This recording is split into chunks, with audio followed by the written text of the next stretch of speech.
Hey everybody, today I'm going to do a little segment on bait casting reels, how to choose your first bait casting reel.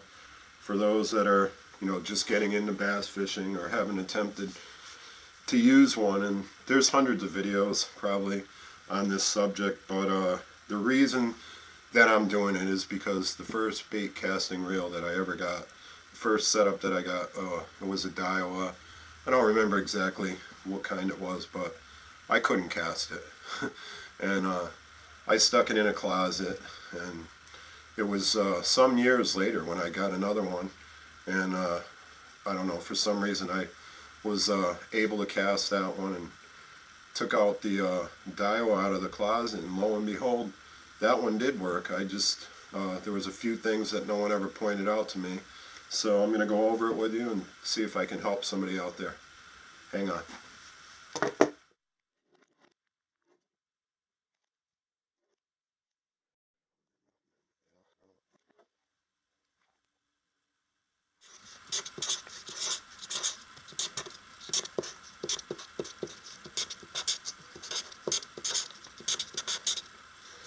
Spool tension. That was the issue that I had. Now, every bait casting reel has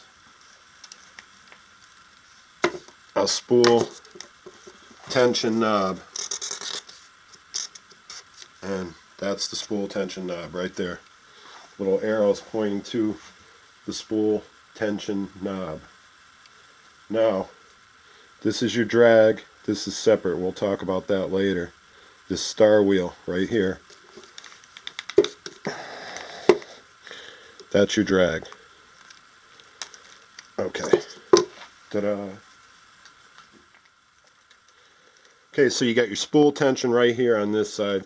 Some reels have a magnetic tension control on this side. This reel doesn't. So with this reel, you would be working with just the spool tension when you're setting up for casting. And we will go over that. And you got additional magnet tension control on this side. So you got your spool tension and you have your additional magnetic tension on the. So the spool tension and the magnetic tension were the reasons that when I first picked up a bait caster, I couldn't make it work. The spool tension and the magnetic tension. Next thing I want to talk about is comfort.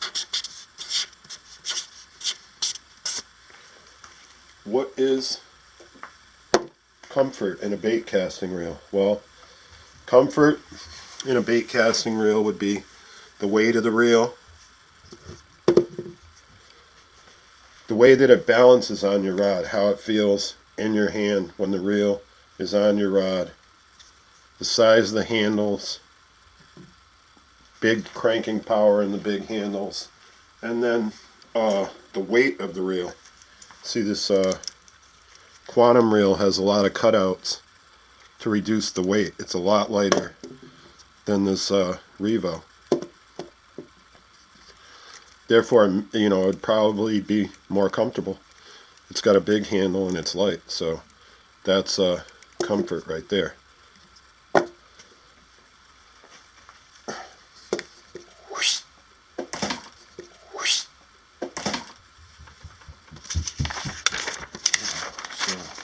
Ratio.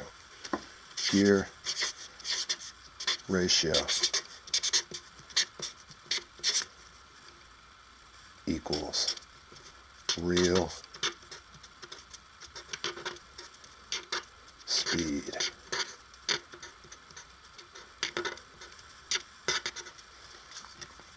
The gear ratio of your reel is the retrieve rate, the reel speed, the rate of retrieve. Your reel speed, your gear ratio, is your rate of retrieve. What is the gear ratio and the rate of retrieve Okay, it's going to be labeled on the side of your reel. It's going to say 6 to 1. Now when your reel says 6 to 1, the 1 refers to one revolution of the handle. One revolution of this handle turns this spool 6 times. One turn here turns this spool 6 times. That is your gear ratio. Your gear ratio determines the speed rate of your retrieve. 6.1, one revolution, 6 turns on the reel. Easy. Handle right or left. Okay.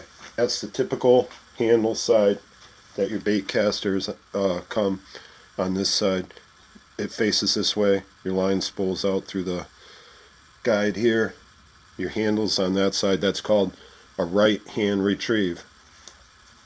Now, today, they have handle on this side. I'm an artist. This is a handle. You got a handle on this side. That would be a left hand retrieve bait caster. So we covered the tension knob, the magnetic knob, comfort in a reel, covered the speed of the reel, and now I was going over the handle. This is a right hand retrieve because I retrieve it in my right hand. That means I'm left-handed, so I get to cast with my left hand and retrieve with my right hand. The reason I like that is because there's no time lost. If you watch the right-handed guys, and the reason that they're using the reel, the right hand retrieves, is because that's how bait casters first came out. I think that's why they're stuck on that. So they're going to cast with their right hand and switch to their left hand. There's a split second lost in the switch, and I got that covered being left-handed. I cast and I'm reeling. Cast out, I'm reeling immediately. Where here they're switching hands. Takes that little split second. So today's reels come with a left or right hand retrieve. So that's going to be up to you. If you watch guys on YouTube, you'll see a lot of the right hand guys switching hands. Even pros, they switch hands. So that's going to be your decision whether you want a right or a left hand retrieve.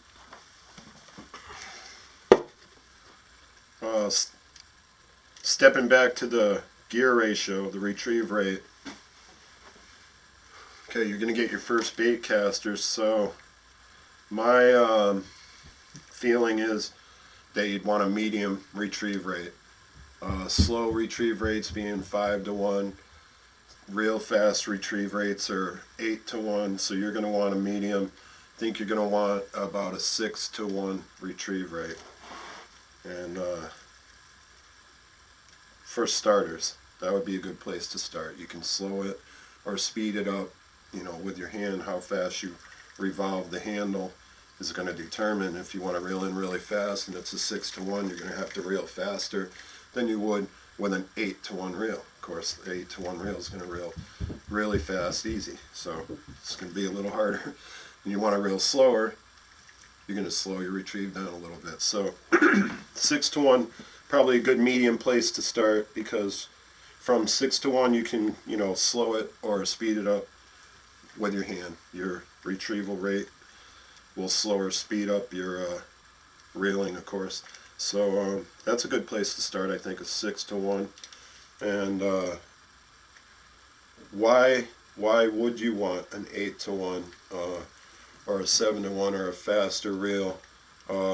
It's going to be for particular types of fishing, when you want to pick slack up fast, when you don't want a lot of slack in your line, if you're fishing the weeds, if you're frogging. You want to have really quick response from the reel to the bait. With a frog, you got to keep it tight, so you'd want the faster retrieve. Now, can you frog fish with a 6 to 1? Yes. So, it would be a good place to start. And then why would you want a slower retrieve? Well, crankbaits and things like that you want to reel in slow, if you have a slower retrieve, you got one revolution here, this is going to turn 5 times. There's a little less drag when you're doing that. If this was an 8-to-1 and you had a big heavy crankbait on there, it's harder to turn. The reel is harder to turn because it's going 8 revolutions and it's pulling that big crankbait. So if you had a 5-to-1, it's easy and you can cast a big heavy crankbait all day and there's less wear on you, on your wrist. And I know that sounds stupid, but that's a big thing in bass fishing. If you're fishing all day, supposedly they say your hands get tired, and I don't know. I want to cast all day, so that's me. How much should you pay for a bait caster? I'll put the price up in my video. I have to double check the prices, but this was just the Revo S, and that's a decent reel, has really good reviews, and I'm not sure what the price is. I'll post that up, but that's a medium cost bait casting reel, maybe low to medium cost bait casting reel. So then you step it up.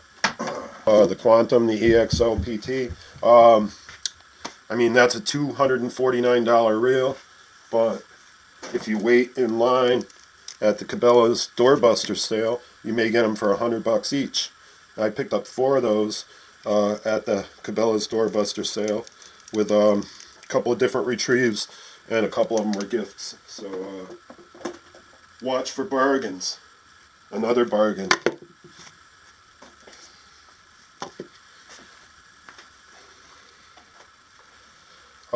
The Skeet Reese reels, it's the Victory 701. They're good. They're nice reels. I have no problem with them. I like them. The handle's big, a lot of power. You know, they're not too heavy. I got a 6.2-to-1 and a 7-to-1, and these were $49 each at a bargain store. So those are $100 still on eBay. I think $99 for those. So you watch for your bargains, and probably I would say your first reel could cost from 100 to 150, maybe, right in there. A little less, a little more. Should get you a good reel. What you're going to look for in your reel is the construction and, you know, the comfort. You're going to look for the handle size, the lightness of the reel. You want to make sure the spool is going to hold the amount of line you want to use on the reel, and that's about it. It's like 30 degrees in my garage. One more point in cost is how many bearings the reel has. Is it a 10 bearing reel or is it a 6 bearing reel? Which of course is going to determine how smooth it is and how much it costs. So if it feels smooth, you know, it's probably pretty decent. Just make sure that it feels smooth and comfortable in your hands, and blah blah blah. Well, I love using bait casters. I think everybody getting into bass fishing should try them, and what I'm going to do in my next video, I'm going to tie it all together for you. I'm going to show you how these dials work, how you adjust them to each particular lure so that you get less bird's nests and backlashes. And I'm going to take a brand new guy, not a seasoned fisherman, but brand new to bait casting. And I'm going to teach him how to bait cast, and hopefully that'll help you. So until next time, keep off my bass. 1.5" PVC, and when I bring this outside,